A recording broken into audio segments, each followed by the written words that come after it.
What's going on, eaters and feeders? This episode is probably going to be one of the most popular episodes. It's on funding and how to get funding as a startup. What are the realistic expectations, as well as some hazardous tales that I just want you to use as a warning, and please heed my judgment based on my experience and my words of wisdom. I hope they find some value in your ears.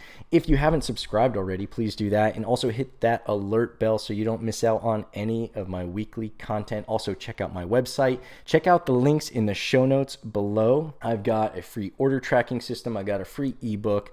I've got free Bootcamp that teaches you how to start and build and grow a meal prep business. I've got boot camps on advertising and marketing. I've got a private group, the Meal Plan Mafia. That's just for people who are looking to start and or grow their meal prep business. And we like to share all sorts of experience and wisdom. There's a myriad of different backgrounds, a lot of intelligent people there, a lot of support. I invite you to join that super exclusive group. But for now, just sit back, relax, and get ready to learn. Let's jump into today's episode on funding.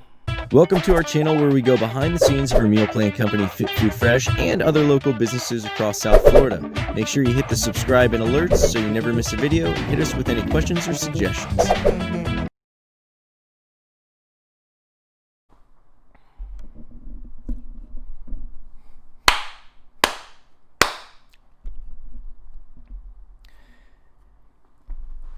Now, I've talked about funding and investors in previous episodes, but this is something that still comes up in the group. It comes up in consultations, and it is something that you could really just go so many different ways with. Funding and finding capital for your business is something that a lot of businesses have in common. And like I said, you could just talk. I could do a whole YouTube channel just on funding options. But in this episode, I want to talk about some of the stuff that we've gone through, some of the stuff that we've experienced, because we've done a lot. We haven't been bought out by a venture capitalist yet. That's going to be something else I look forward to learning from. I have spoken to and have several friends who have gone through that. Actually, quite a few friends who have gone through that. I know I'm friends with some VCs, so I've got some pretty good insight on how that works.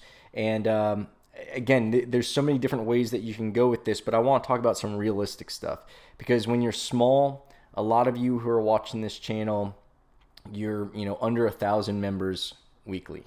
At that stage, when you've got hundreds of members weekly, you may be able to find some real, like what we think of as capital, as like some real funding, some venture capitalist attention and things like that. But what you have to realize is they've got to calculate, and it's nothing personal, they've got to calculate the odds of them getting money back and making money from your business. So until you've really proven yourself, it's very difficult to get attraction from anyone who's just going to give you, that check that you think of. Like, Silicon Valley really ruined the funding industry. And I know a lot of guys in finance who would agree wholeheartedly with that, because there were runaway valuations, and it's also got all these entrepreneurs who are expecting these huge checks and these crazy headlines that you hear about when you see these companies go for tens, hundreds of millions of dollars, or even billions of dollars. And it seems like something, especially when you hear of these companies who aren't profitable yet and they're able to get all of this money. And it's ruined a lot of entrepreneurs. It's made them think that they've got something that's way more valuable than it is. And there's probably a lot of people who are entrepreneurs only because of these checks that they've seen in these headlines, and they're like, damn, the only way I can get one of these checks is by playing the lotto. That's not working, so I'm going to go become an entrepreneur and get someone to write me a crazy check. Well, the reality of the situation is you've really got to stand out and impress some people. You really got to know your stuff. And the more realistic funding options that you're going to have, again, especially considering most of you guys are maybe hundreds of members, many of you are even under 100 members, we're going to have to talk about some realistic stuff. So what can we get? Well, there's the pre-seed funding, which, if you're not familiar, there's pre-seed funding, and then there's seed funding and rounds A, B, and C, and these are all defined different ways. But what you're really going to be concerned about in this business especially just getting to the point where you can survive. It's probably going to be the pre-seed funding, the seed funding, round A might be what we're looking at.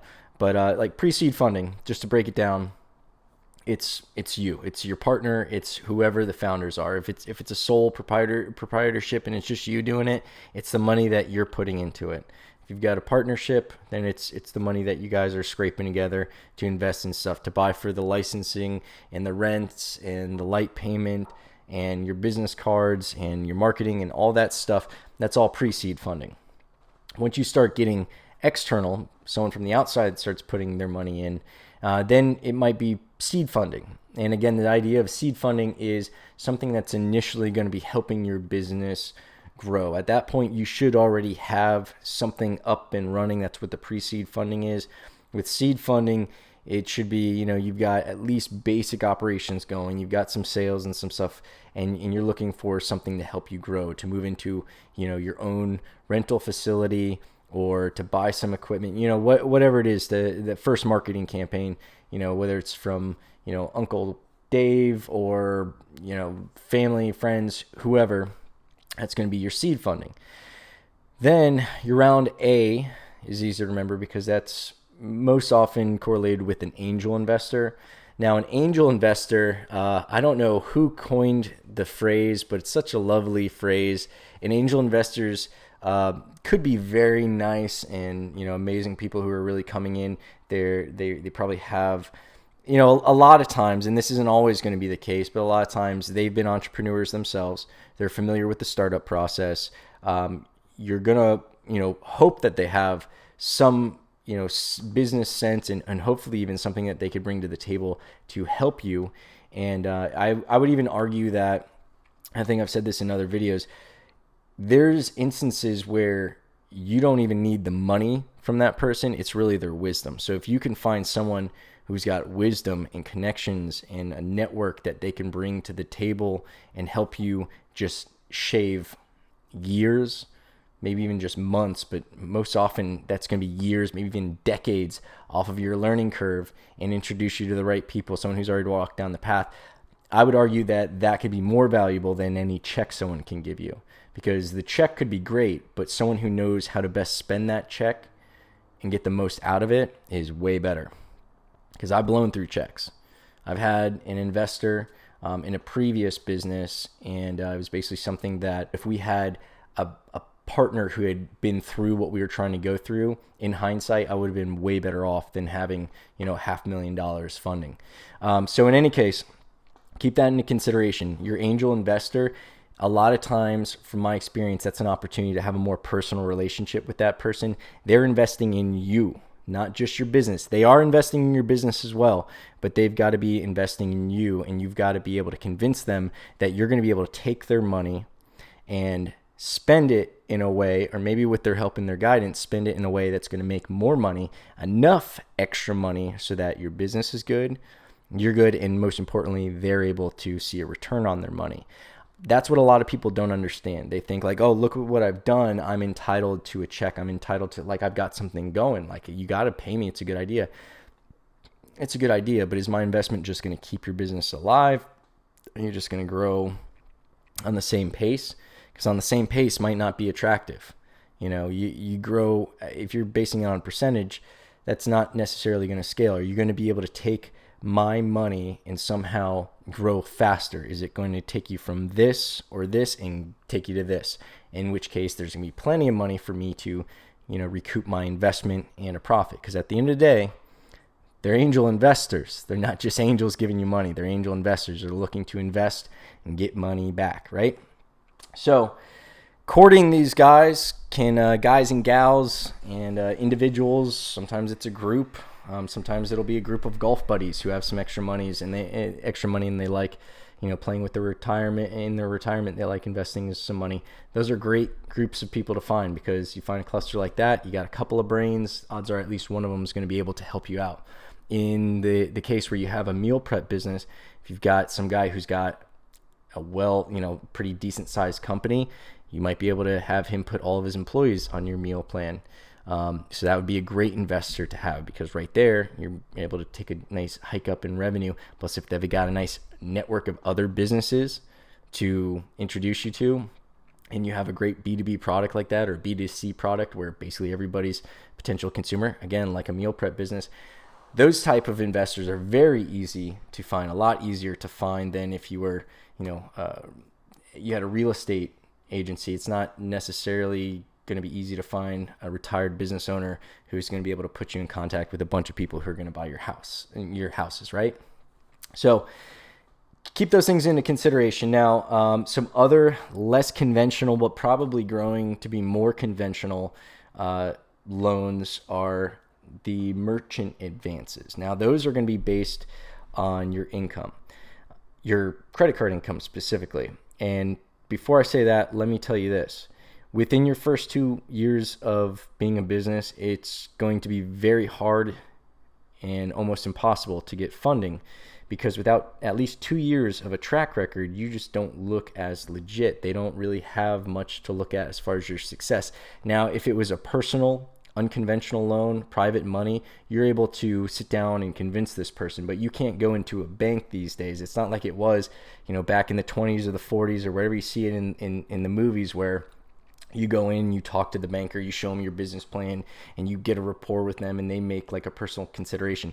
Odds are, unless you're dealing with some really small bank who has some really loose policies and gives that kind of power to, a bank manager or a loan officer at a bank, odds are you're not going to be able to sit down and convince somebody. They're just going to look at cold, hard facts. And 2 years is like the minimum. That's just 2 seasons. I got to see you get through Christmas twice. I got to see you get through summer twice. It might have been a fluke. The first year might have been a fluke where you spike up just because you opened your shop, down the street. Now, how did you get through slow season? How'd you get through holidays? Let me see you do it twice. Next year, are you going to have the same appeal that you did when you were a new business? Like, all those variables really only become more and more clear as you go. So 5 years is more clear, 10 years is more clear, but they want at least 2 years, right? So imagine if it was your money. What are the things that you're going to want to be looking at? Not just, that's my sister, I want to invest in her concept. You got to actually be looking at what's going on. Otherwise, you just investing in people because you like them, you're going to be broke soon. And that's why there's not a lot of lenders who are going to be basing their yes or no off of sitting down and meeting with you and really seeing that you got the good branding and you got a great story and you got all these intangibles, all these things that you can't put down on a balance sheet. They want to see a bottom line. They want to see some metrics. They want to see some cold, hard cash, especially if you're talking to someone who's at the bottom of a corporation with a whole lot of bosses they got to answer to, and they got to be able to say, well, I gave Susie some money and yeah, she burnt through it all and now she's out of business. But here's why. Look at these numbers. Her numbers for the first 2 years were at least solid. And based on all of our parameters, this is a decision that 9 out of 10 other loan officers at this bank, at this big corporation XYZ would have made, right? They want to be able to say that. They can't be like, well, but Susie had some really nice muffins and she had such a cute branding and the story was they were her grandma's recipe and she had such a great little following on Facebook. They don't want to hear that, all right? So odds are, especially if you don't have at least those 2 years of finances, it's not even something you can consider. Now, let's say you have those 2 years of finances. They're going to have to be looking good. They're going to have to be showing growth because, again, this is an investment. The bank is still looking at it as not only your ability to pay this back, while they aren't going to be looking to make money off of it, they want to see that there's a healthy growth trend in your business. If you've plateaued, you might be able to argue that the money, the investment, the injection of capital is going to be used in marketing, and then the marketing is going to produce more money and help you grow and make more money and make all these bank payments back. Might be able to happen, but it is hard, and depending on the economic realities, depending on how the economy is really doing, money becomes easier to get or harder to get or more expensive to get. So then we're talking about interest rates. So that's the problem with not having at least 2 years down. So what are your options when you don't have 2 years? Well, you need at least 6 months, because at least 6 months, that's like maybe one slow season. Maybe you got through a slow season. Here in Florida, that could easily be, if those entire 6 months were, timed correctly, you might be artificially successful, whereas you're taking advantage of a hot season when everybody's in here. All the snowbirds are down. You've come down to Florida during the fall when things start cooling down, especially when it starts getting cold up north. People flock to Florida. There's a lot of money being spent. The economy is good. So if you were to open up a sub shop in the middle of September, you're probably going to trend up for a few months and things are going to be groovy. Now, when those snowbirds start going back, and you're having to rely on people walking in your door on a hot summer day in Florida when everybody's out of the state. The only people coming to Florida during the summer are probably jumping on, a cruise ship in Fort Lauderdale or Miami and get the hell out of here. This is a reminder. Check YouTube. Okay, thank you, Alexa. I'm worried that she's remembering everything I say to her. Sometimes I'm really short and I just tell her to shut up. And I feel like while they might not have the AI and the ego yet, I feel like they're just going to remember that. And as soon as they become sentient, they're going to remember all the nasty stuff I've said to her, all the times I've told her to shut up instead of, please stop playing the song. And that's Skynet. That's Skynet right there. Shut up, Alexis. She's so rude. Sorry about that. So in any case, I digress. What was I talking about? Yeah, so you're not convincing the bank. We need at least 6 months. 6 months, you can probably get a merchant advance. Now, there are some scary companies who do this. There's a few different ways to do it. We've got some experience. We've talked to a few companies who do it, so we've seen it a few different ways. And we've actually got some firsthand experience of doing it the wrong way and getting screwed. But what is a merchant advance? Well, a merchant advance is, again, it's going to be based on your merchant processing. If you're not familiar, I've got other videos. I'm probably going to do another video on what merchant processing is. But the short answer is, and I'll tell you about the ins and outs of that because I know some stuff on that as well.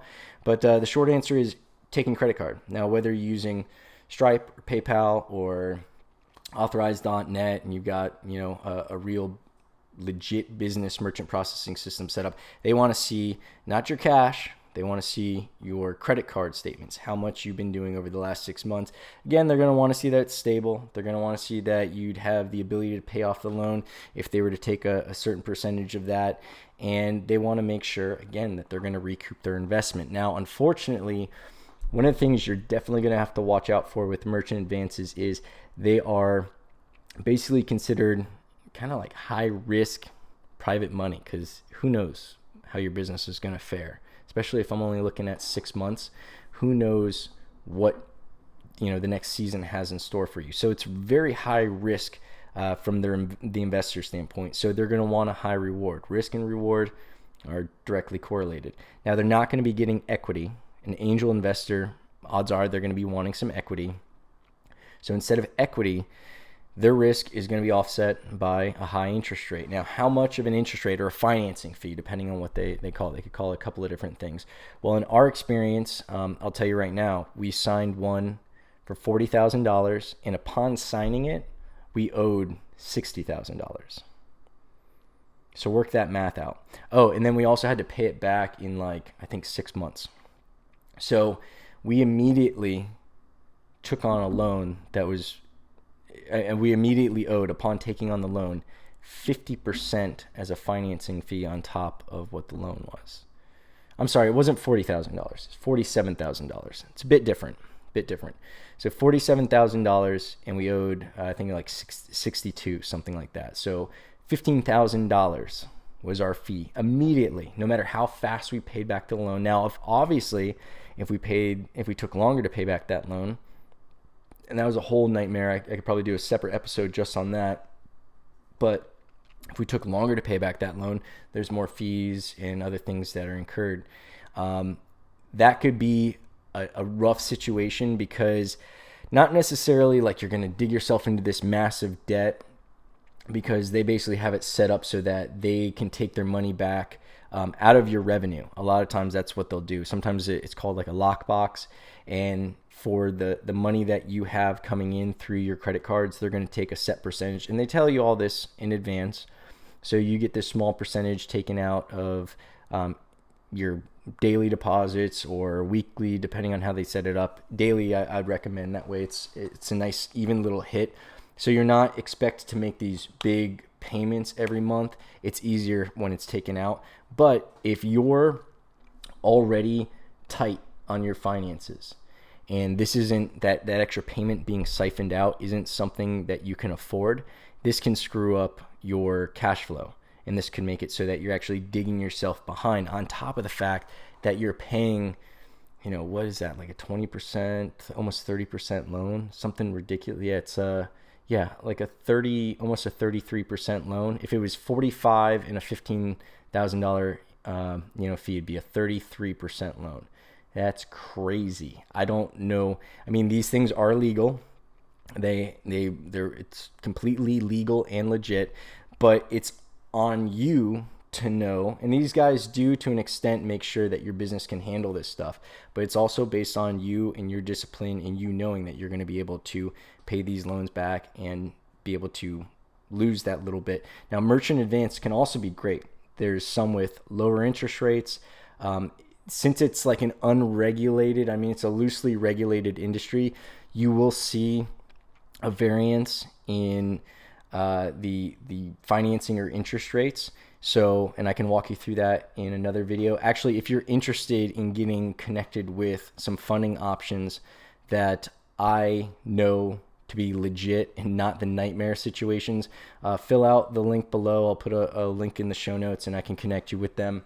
And it'll all be reasonable. Some of them, and they have different terms, so I won't get into all of them, but some of them have different interest rates based on whether they're paying you, whether they're paying your vendors, whether they're paying for, they're paying for a marketing company. There might be a lower interest rate. They might give you basically a charge card with a line of credit that you can spend on, a trip to Costco, a trip to Restaurant Depot, and whatever you're able to throw on a card versus sending money right to your bank. There's a bunch of different ways. Or they give you a line of credit and you're able to draw a certain amount out and you only get charged on that. There's a bunch of ways that it could be done right, and it could be done in a much more palatable way, a much more affordable way. But I tell you that so you have in mind not to expect easy money just because, look, I've got a business and I've got some revenue. Not impressive. There's a lot of businesses out there. A lot of them have more impressive balance sheets than you, and they're still having difficulties getting funding, or they're paying crazy interest rates. The other thing that I mentioned in other videos that is also a huge variable is any of the financing that you're going to be getting in the beginning of your business until your business has its own credit, which isn't the easiest thing to establish. It's going to be based on your credit. If you have a business partner who's also a majority shareholder, they might also make that person apply for the credit because it's based on like, hey, I'm giving you and your business partners money. I want to make sure you guys all have a strong track record of paying money back. I want to make sure that you guys aren't people I've got a high likelihood of having to chase down. They don't want to chase their money. It's more expensive. It goes into, the added cost and risk that they assume, which is why the interest rates are so high. So they also want to do their due diligence to make sure that everyone involved is going to be paying the money back. Now with the merchant cash advance, or the merchant advance, the merchant loan, they normally don't base it off of your credit. It will have to be personally guaranteed, just like any other loan, but at least it's more forgiving and more realistic for somebody who doesn't have great credit. I ruined my credit at least twice now in my life. Both times starting a business because there's expenses, there's credit cards go up and you think that you're going to pay them off and they just keep going up and up and up, and then you max them out and then you're just like, okay, things happen. So I'm more understanding of that than anybody. I don't look at, your credit score or the fact that you've had to do bankruptcy or anything else as a judgment on you. But unfortunately the banks do. And it's not anything personal. They're not saying that you're a bad person. They're just saying, history doesn't reflect you being a great steward of money. So they want to make sure that they're getting compensated for the extra exposure of risk. And it's fair. Don't be mad. Understand and accept that these are just the rules to the game, and figure out where you're able to play and what you're able to do. Also, when it comes down to getting these loans, let's say you do get approved for money, sometimes it's attractive to take as much money as possible, and sometimes that makes sense. There's a saying that was told to me, which is basically only go to the well once, which means if you have to go to an angel investor and you think you need $250,000, but you know that they'll probably give you $400,000, or you know that $400,000 would take care of everything you've thought of and have a buffer just in case this stuff doesn't, pan out as you thought it would, or this marketing campaign doesn't grab traction the first 6 months. You have to consider for all those things, because if you go and ask somebody for $250,000 and you tell them that that's going to solve all your problems, and then 8 months, 10 months, 12 months, however long later, you have to go back and say, hey, actually, I could do another 50 grand. That would, that would really help me out. It doesn't make them as confident to give you that original 50. And I assure you, there's going to be a voice in their head that's going to be questioning if they should have given you the first 250. So just go, and in those instances, sometimes it's going to make sense based on some of the variables to only go to the well once. But unfortunately, you can't just broad stroke that kind of saying and find it applicable for everything. There are instances where, based on how much equity you're giving up, what the terms of the loan or the funding are, the interest rate, the financing fees, all that stuff, you might not want to be taking as much as you can. You might want to try to bring it down to exactly what the bare bone, not even a dollar more, because if that money is costing you money and you're not able to get a faster return on it, you don't want to be paying for it. If all you needed was $250,000 and you borrowed $400,000, and you have an extra $150,000 that you've even either given up equity on, or you're paying interest on, or whatever else, then you're basically going to be burning money and you're going to regret it. So knowing your numbers in business is crucial, especially when it comes down to financing, because it's going to put you in a great position to argue your point, be able to forecast future events, be able to forecast repayment, and set all the realistic expectations, but also knowing what it's really going to take for you to recoup the loss that you're really taking out. Because you have to realize you're amortizing a loss in these payments. You're giving them money to borrow the money, or you're giving them equity, which could be worth more than money. That dollar amount at that time, because the equity could grow, right? Cost you more money in the future if your company's value goes up. So these are all things that you want to know and consider when you're doing this. Don't just look at money as a great thing. It can be. Debt could be a great thing. Equity, giving someone equity to get their brain in their financing and their resources in your company could be a great thing. But make sure that you're not undervaluing yourself and that you're not overestimating your ability to use that money effectively. Again, if you guys are looking for funding, I'd be happy to point you in the direction of some resources that I believe in, that I've either used or done thorough research on, and I would go with if I was in your situation. Check out the links in the show notes. I'm going to have a link that will get you access to funding, and I'll be able to help guide you once I know a little bit more about your situation and what you're looking to get and what you're looking to do with it. Again, subscribe and hit the alerts if you haven't done so already, and check out the rest of the links in the notes. You're going to be able to have access to my free ebook, my boot camps, my order tracking system, consulting, the meal plan mafia, the private group, and all sorts of other stuff. Definitely subscribe and hit the alert so you don't miss out on any of my new content. And until next time, I look forward to helping you grow as a business, as an entrepreneur, and as an individual.